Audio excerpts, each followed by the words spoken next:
السلام عليكم ورحمة الله، مساء الخير أو صباح الخير. عندنا اليوم أول حلقة من حلقات منتج رهيب.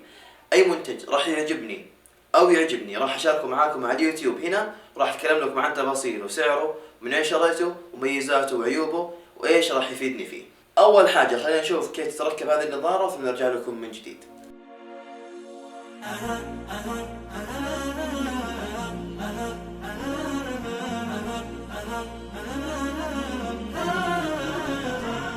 المنتج اللي عندنا اليوم هو نظارات جوجل او النظارات الفي ار، الواقع الافتراضي.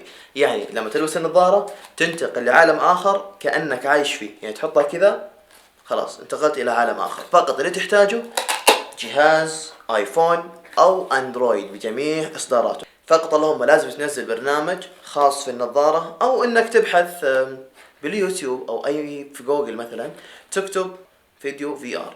نشوف نموذج.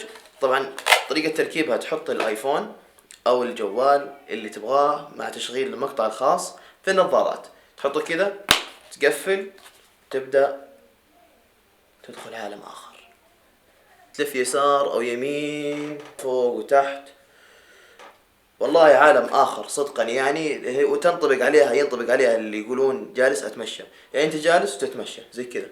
هل انصحكم تشترونها او لا؟ انا انصحكم تشترون النسخة الكرتونية زي اللي عندي، لانها مصنوعة من الكرتون، سعر رخيص $20 تقريبا. يعني اذا قبل ما تبغى تشتري النسخة المطورة او النسخة الحقيقية اللي هي سعرها تقريبا 200 او 300 ريال، هاي سعرها 50. فانصحك تشتري هذه تجرب عشان ما تخسر فلوسك، لانه كثير منهم اشتروها وتندموا. انا بالنسبة لي صراحة شريت هذه، تحمست اني اشتري الثانية اللي هي الحقيقية اللي تجي نسخة بلاستيكية مطورة. هذه نظارات الواقع الافتراضي صدقا جدا جميلة، جدا حماسية، تحمسك انك لما تتفرج على حاجة مثلا فيديو او انك تلعب لعبة.